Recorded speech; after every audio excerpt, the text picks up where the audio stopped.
नमस्कार दोस्तों, यथार्थ एकेडमी के ऑनलाइन प्लेटफॉर्म पर मैं VS राजावत आप सभी मित्रों का हार्दिक स्वागत, अभिनंदन।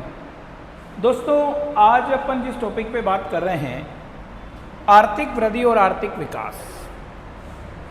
देखिएगा, आर्थिक वृद्धि क्या होती है, आर्थिक विकास क्या होता है, इन दोनों में से बड़ा क्या है, क्या आर्थिक वृद्धि हमेशा आर्थिक विकास को जन्म देती है, इन सारी बातों पे हम इस क्लास में चर्चा करेंगे। तो बेटा, दो चीज़ें होती हैं, एक तो है आर्थिक वृद्धि और दूसरा है आर्थिक विकास। आर्थिक वृद्धि और आर्थिक विकास की अपन बात कर रहे हैं। आर्थिक वृद्धि क्या होती है, आर्थिक विकास क्या होता है। देखिए,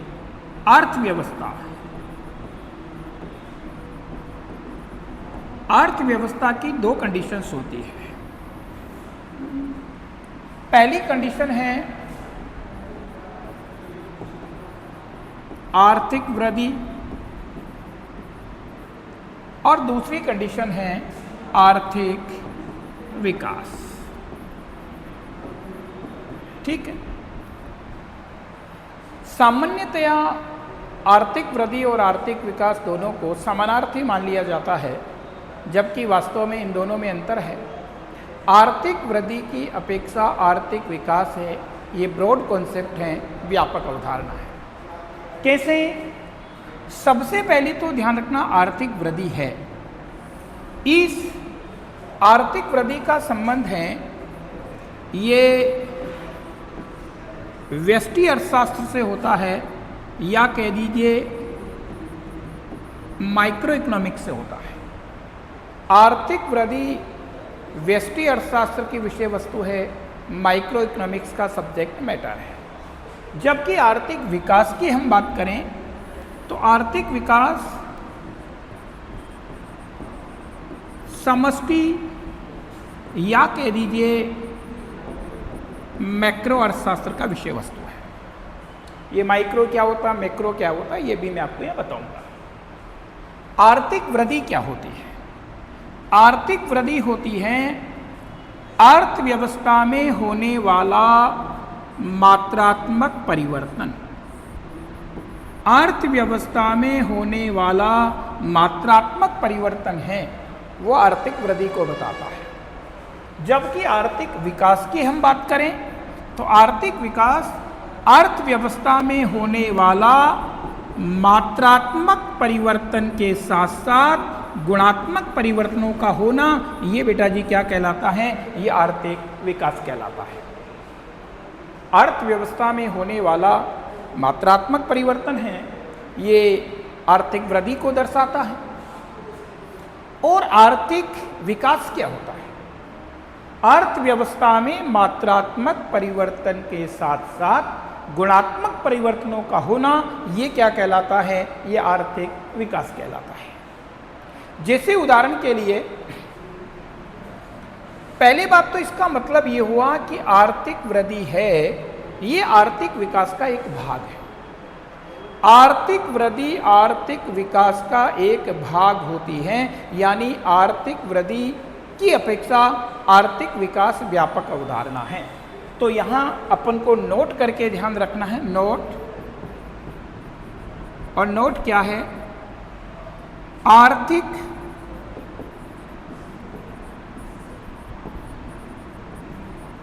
वृद्धि की अपेक्षा आर्थिक विकास व्यापक अवधारणा होती है। व्यापक अवधारणा होती है। आर्थिक वृद्धि आर्थिक विकास का ही एक भाग होती है। आर्थिक वृद्धि आर्थिक विकास का ही एक भाग होती है। ध्यान रखना साहब, ये पूछा जाए कि आर्थिक वृद्धि और आर्थिक विकास, इन दोनों में से ब्रॉड कॉन्सेप्ट कौन सा है, तो इन दोनों में से जो ब्रॉड कॉन्सेप्ट हैं वो बेटा जी आर्थिक विकास होता है, क्योंकि आर्थिक वृद्धि है ये आर्थिक विकास का एक भाग होती है। अब एक बात और ध्यान रखना, दूसरा नोट, आर्थिक वृद्धि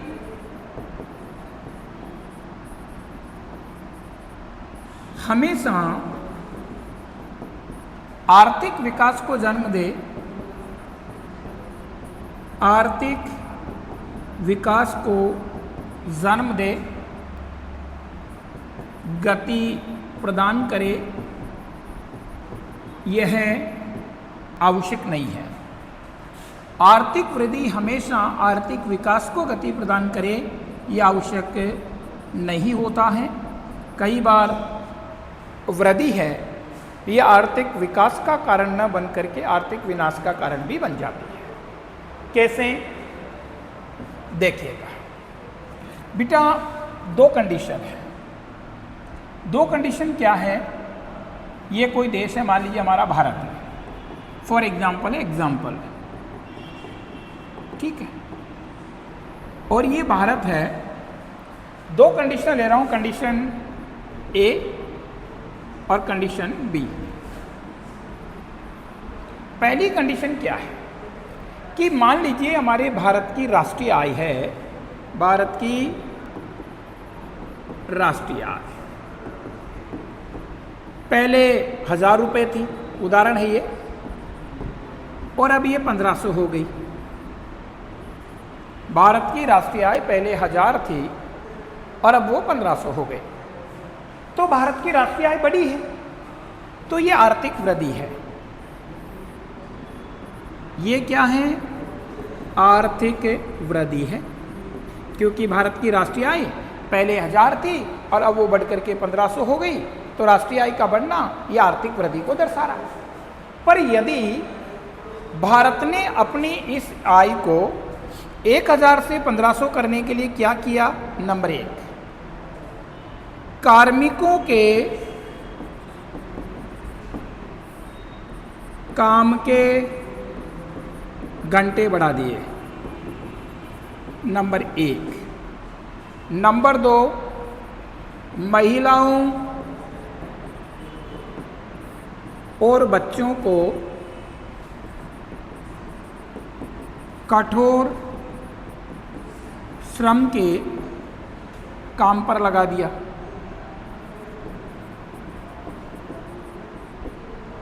लगाया। नंबर 3, पर्यावरण को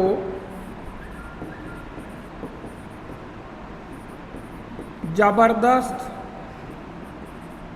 क्षति पहुंचाई। नंबर 4, प्राकृतिक साधनों का जबरदस्त दोहन किया, जबरदस्त दोहन किया। और ऐसे करके भारत ने अपनी इनकम को 1000 से 1500 किया। तो देखिए, भारत की इनकम भले ही बढ़ गई, 1000 से 1500 भले ही हो गई, भारत में आर्थिक वृद्धि भले ही हो गई, पर बेटा जी अगर इन तरीकों से ये इनकम बढ़ाई है तो ये आर्थिक विकास नहीं होकर के ये आर्थिक विनाश का सूचक होगा। ये आर्थिक विकास नहीं है, ये आर्थिक विनाश है। क्यों? क्योंकि हमने हमारे पर्यावरण को क्षति पहुंचाई है, हमने भावी पीढ़ी की आवश्यकताओं को ध्यान में रखे बिना प्राकृतिक संसाधनों का जबरदस्त दोहन किया है, हमने कार्मिकों के काम के घंटे बढ़ाए हैं, हमने महिलाओं और बच्चों को कठोर शारीरिक श्रम के काम पर लगाया है और इस तरीके से हमने हमारी इनकम को बढ़ाया है। तो बेटा जी ये आर्थिक वृद्धि तो है, पर आर्थिक वृद्धि के साथ आर्थिक विकास नहीं होकर के क्या है? आर्थिक विनाश। हाँ, अगर बात मैं करूं कि साहब भारत की जो राष्ट्रीय आय है, दूसरी कंडीशन में लूं कि भारत की राष्ट्रीय आय है पहले कितनी थी? 1000 रुपये, अब बढ़ करके कितनी हो गई? 1500 रुपये हो गई।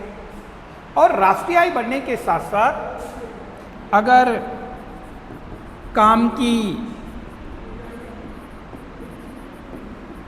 दशाओं में सुधार हुआ है।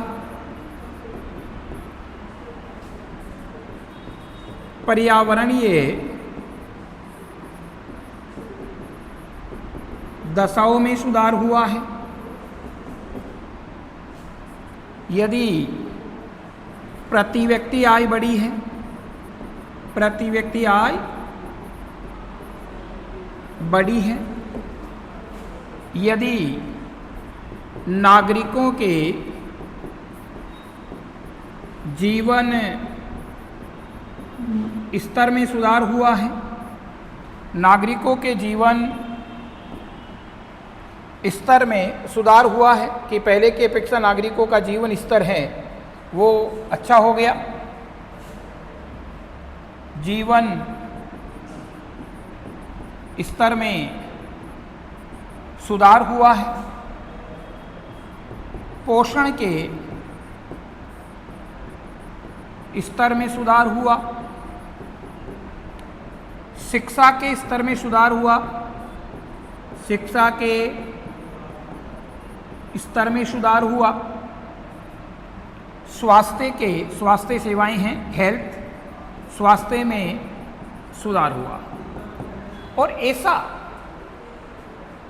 राष्ट्रीय आय बढ़ने के साथ साथ ऐसा हुआ है कि काम की दशाओं में भी सुधार हुआ है। पहले की अपेक्षा पर्यावरणीय दशाएं हैं उनमें सुधार हुआ है, प्रति व्यक्ति आय बढ़ी है, नागरिकों के जीवन स्तर में सुधार हुआ है, पोषण में सुधार हुआ है, शिक्षा में सुधार हुआ है, स्वास्थ्य में सुधार हुआ है। तो बेटा ये वृद्धि तो है ही है, और वृद्धि के साथ साथ ये किसको बताएगा? आर्थिक विकास को। तो ध्यान रखना, आर्थिक वृद्धि हमेशा आर्थिक विकास को जन्म दे, ये जरूरी नहीं है। अगर ये कंडीशन है, इन तरीकों से आपने राष्ट्रीय आय बढ़ाया है, तो ये आर्थिक वृद्धि होने के साथ साथ आर्थिक विनाश है, आर्थिक विनाश की कंडीशन है।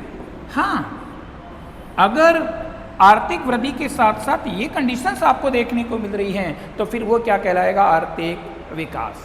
तो देखिए दोस्तों, आर्थिक वृद्धि अलग चीज होती है, आर्थिक विकास अलग चीज होती है। एक बार फिर से आप इन चीजों को देखें। हमने कहा है अर्थव्यवस्था, तो अर्थव्यवस्था में दो कंडीशन होती है, एक आर्थिक वृद्धि की होती है, दूसरा आर्थिक विकास की होती है। आर्थिक वृद्धि है व्यष्टि या माइक्रो अर्थशास्त्र की विषय वस्तु है, आर्थिक विकास समष्टि या मैक्रो अर्थशास्त्र की विषय वस्तु है। आर्थिक वृद्धि अर्थव्यवस्था में होने वाला मात्रात्मक परिवर्तन, क्वांटिटी का बढ़ना, ये आर्थिक वृद्धि है, और क्वांटिटी बढ़ने के साथ साथ क्वालिटी का बढ़ना वो आर्थिक विकास कहलाता है। ध्यान रखें, बात हमारे से करता है कि आर्थिक वृद्धि और आर्थिक विकास, इन दोनों में से ब्रॉड कॉन्सेप्ट कौन सा है? तो इन दोनों में से ब्रॉड कॉन्सेप्ट है वो आर्थिक विकास है, क्योंकि आर्थिक वृद्धि आर्थिक विकास का एक भाग होती है। तो पहली बात तो ये ध्यान रखें। दूसरी बात, आर्थिक वृद्धि हमेशा आर्थिक विकास को जन्म दे, ये जरूरी नहीं है। आर्थिक वृद्धि आर्थिक विनाश का कारण भी हो सकती है। फिर हमने बात की कि साहब एग्जाम्पल के द्वारा हमने इसको समझा कि मान लीजिए हमारा देश है, भारत है, इसकी राष्ट्रीय आय पहले 1000 थी और अब राष्ट्रीय आय 1500 हो गई। तो देखिए इनकम 1000 से 1500 होना, यानी मात्रा क्या कर गई? बढ़ गई। मात्रा का बढ़ना क्या है? आर्थिक वृद्धि है। पर भारत ने ये जो अपनी इनकम बढ़ाई है, ये इनकम कैसे बढ़ाई? कार्मिकों के काम के घंटे बढ़ा दिए, महिलाओं और बच्चों को कठोर शारीरिक श्रम के काम पर लगा दिया, पर्यावरण को जबरदस्त क्षति पहुंचाई, प्राकृतिक साधनों का जबरदस्त दोहन किया, और इस तरीके से भारत ने अपनी राष्ट्रीय आय को क्या किया? बढ़ाया है। तो बेटा जी ये आर्थिक वृद्धि है, पर यह आर्थिक विकास नहीं है, यह आर्थिक वृद्धि होने के साथ आर्थिक विनाश को दर्शाता है। दूसरी बात आपने की कंडीशन भी कि भारत की इनकम पहले मान लो 1000 थी, 1500 हो गई, तो यह आर्थिक वृद्धि है, यह आर्थिक वृद्धि है। पर इस इनकम को बढ़ाने के साथ साथ हो क्या रहा है? इनकम भी बढ़ी है, कार्मिकों के काम के दशाओं में भी सुधार हुआ है, पर्यावरण की दशाओं में भी सुधार हुआ है, प्रति व्यक्ति आय भी बढ़ी है, नागरिकों के जीवन स्तर में सुधार भी हुआ है, पोषण के स्तर में भी सुधार हुआ है, शिक्षा के स्तर में भी सुधार हुआ है, स्वास्थ्य के स्तर में भी सुधार हुआ है। यानी ये इनकम बढ़ने के साथ साथ ये कंडीशंस भी आपको हमारी अर्थव्यवस्था में देखने को मिल रही हैं। तो बेटा ये ध्यान रखना, ये आर्थिक वृद्धि होने के साथ साथ आर्थिक विकास को दर्शाती है। तो वृद्धि अलग चीज होती है, विकास अलग चीज होती है। वृद्धि आर्थिक विकास का एक भाग है। वृद्धि हमेशा विकास को जन्म दे ये भी जरूरी नहीं है, क्योंकि ये बेटा जी आर्थिक विनाश का कारण भी बन सकती है। उदाहरण के लिए एक उदाहरण और बताऊं मैं आपको। जैसे मान लीजिए मैं हूं बीएस राजावत, वृद्धि और विकास को देके बीएस राजावत, ठीक। पहले बेटा मैं मान लो 8 घंटे काम कर रहा था, उदाहरण है, एग्जाम्पल है, और 8 घंटे काम करके मैं एक अमाउंट कमा रहा था जो भी है एक्स, ठीक है। और अब मैंने क्या किया, मेरे इस अमाउंट को बढ़ाने के लिए 8 की जगह 12 घंटे काम करने लग गया, और 12 घंटे काम करके मैंने मेरा जो अमाउंट है उसको 1.5 गुना कर लिया, 1.5x कर लिया, यानी 1.5 गुना मेरी इनकम बढ़ा ली। अब ध्यान रखना, मैंने मेरी इनकम को 1.5 गुना करने के लिए 8 घंटे से 12 घंटे काम करना शुरू कर दिया। तो बेटा मेरी इनकम 1.5 गुना हुई है, ये मेरी आर्थिक वृद्धि तो है, आर्थिक वृद्धि है, पर ये आर्थिक विकास नहीं है, ये मेरा आर्थिक विनाश है। क्यों?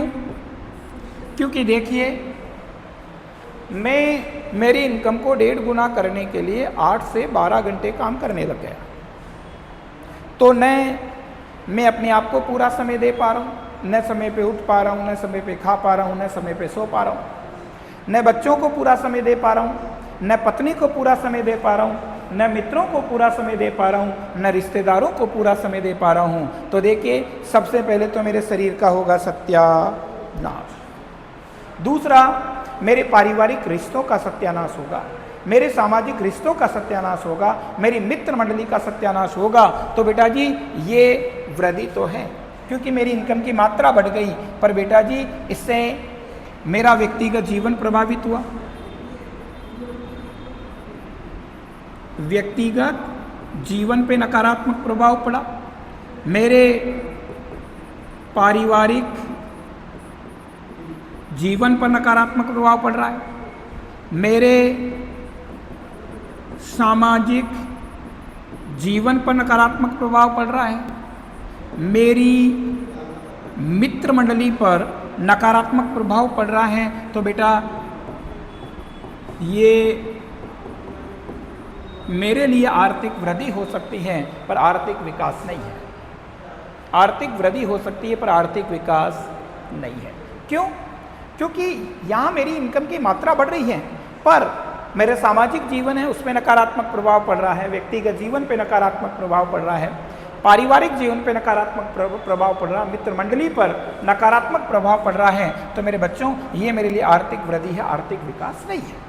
हाँ, अगर दूसरा उदाहरण मैं लूं कि मेरी इनकम है बीएस राजावत, ठीक है, पहले 8 घंटे काम कर रहा था और मेरी इनकम थी एक्स। अब मान लो मैं 6 घंटे ही काम कर रहा हूँ, पर कोचिंग वालों ने मेरी जो पेमेंट है वो इतना बढ़ा दिया कि 6 घंटे में डबल एक्स मेरी इनकम हो रही है। यानी देखो मेरी इनकम एक्स से डबल हो गई, डबल एक्स हो गई, यानी डबल एक्स का होना ये क्या है? आर्थिक वृद्धि। पर अब इसके लिए मेरे को काम कितने घंटे करना पड़ रहा है? पहले 8 कर रहा था, अब 6 घंटे में इतना हो रहा है। यानी अब मैं अपने आप को भी पूरा समय दे रहा हूँ, बच्चों को भी पूरा समय दे रहा हूँ, परिवार को भी पूरा समय दे रहा हूँ, समाज को भी पूरा समय दे रहा हूँ, मित्रों को भी पूरा समय दे रहा हूँ, तो यहाँ आर्थिक वृद्धि के साथ साथ मेरी लाइफ में गुणात्मक क्वालिटिव चेंज भी आ रहे हैं, गुणात्मक परिवर्तन भी आ रहा है। और ये कंडीशन किसको बताएगी? ये कंडीशन आर्थिक विकास को बताएगी, आर्थिक विकास को बताएगी। तो ध्यान रखना दोस्तों, आर्थिक वृद्धि आर्थिक विकास का एक भाग होती है। आर्थिक वृद्धि आर्थिक विकास का एक भाग होती है, परंतु आर्थिक वृद्धि हमेशा आर्थिक विकास की ओर ले जाए ये ज़रूरी नहीं होता है। आर्थिक वृद्धि कभी कभी आर्थिक विनाश का कारण भी बन जाती है। अब अपन को देखना था कि साथ आर्थिक वृद्धि है वो व्यष्टि अर्थशास्त्र की विषय वस्तु है, आर्थिक विकास है वो समष्टि अर्थशास्त्र की विषय वस्तु है। तो ये कैसे हैं? व्यष्टि और समष्टि क्या होता है, थोड़ा इसको देखना है। देखिएगा, अर्थशास्त्र, अर्थशास्त्र को 1933 में एक अर्थशास्त्री हैं रेगनर फ्रिस, और रेगनर फ्रिस नाम के अर्थशास्त्री ने 1933 में अर्थशास्त्र को 2 शाखाओं में विभाजित किया। 1933 में एक तो बताया व्यष्टि अर्थशास्त्र, एक बताया समष्टि अर्थशास्त्र। व्यष्टि है, व्यष्टि को अंग्रेजी में कहते हैं माइक्रो इकोनॉमिक्स, माइक्रो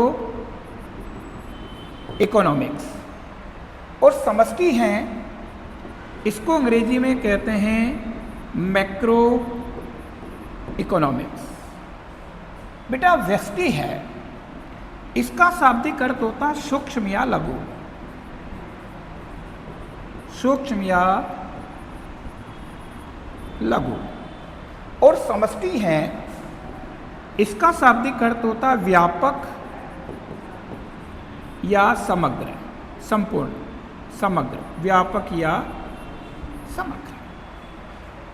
ध्यान रखें, व्यष्टि अर्थशास्त्र है, इसमें व्यक्तिगत इकाइयों का अध्ययन किया जाता है, इंडिविजुअल यूनिट्स, व्यक्तिगत इकाइयों का अध्ययन किया जाता है। और ध्यान रखना, समष्टि अर्थशास्त्र है, इसमें संपूर्ण का अध्ययन किया जाता है, संपूर्ण का अध्ययन।